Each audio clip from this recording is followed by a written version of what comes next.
আর এই গরমে যদি এই রকমের একটা মিল্কশেক পাওয়া যায়, তাও যদি চকলেট মিল্কশেক, তাহলে কেমন হবে বলেন তো দেখি।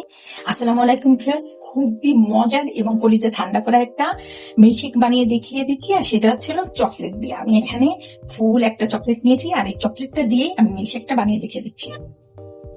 চকলেটটা হচ্ছে ডেরি মিল্ক।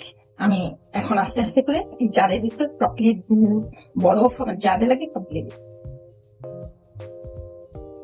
আর এই চকলেটটার ভিতরে কিন্তু বাদাম আছে, আর বাদাম থাকলেও কোনো সমস্যা নেই, যেহেতু বাদাম দিয়েও তো আমরা শেক বানিয়ে খাই। আমি দুধটাকে জ্বালিয়ে ডিপ ফ্রিজে রেখে দিয়েছিলাম, আমি সেই দুধটাই দিয়ে দিচ্ছি এখানে। আমি এখানে গুঁড়ো দুধ দিয়ে দিচ্ছি। আর আমি দুধটাকে আগে থেকে জ্বালিয়ে নিয়ে বেশ খানিক ঘন করে রেখেছিলাম। আর এখানে আমি পর্যাপ্ত পরিমাণে বরফ দিয়ে দিচ্ছি, কারণ শেক যদি ঠান্ডা ঠান্ডা না হয় সেই শেক কিন্তু কখনোই মজা লাগে না। এখন আমি ব্লেন্ড করে নিচ্ছি। তো ভিউয়ার্স, আমার কিন্তু চকলেট মিল্কশেকটা হয়ে গিয়েছে। এই যে আমি এখন ফুলিয়ে দেখি, দেখেন দেখতে কতটা সুন্দর আর কিউট লাগছে। এখন আমি গ্লাসে ঢেলে দেখিয়ে দেই। দেখেন কালারটা কিন্তু সে একটা সুন্দর লাগছে দেখতে। আপনারা যদি আমার চ্যানেলে নতুন হয়ে থাকেন, প্লিজ আমাকে লাইক, কমেন্ট, শেয়ার করবেন, কমেন্টস করে জানিয়ে দেবেন আমার রেসিপিগুলো আপনাদের কাছে কেমন লাগে।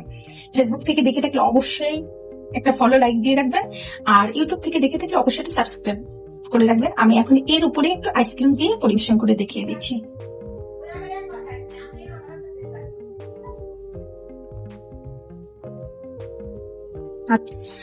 আর এই গরমে যদি এই রকমের একটা মিল্কশেক পাওয়া যায়, তাও যদি চকলেট মিল্কশেক, তাহলে কেমন হবে বলেন তো দেখি।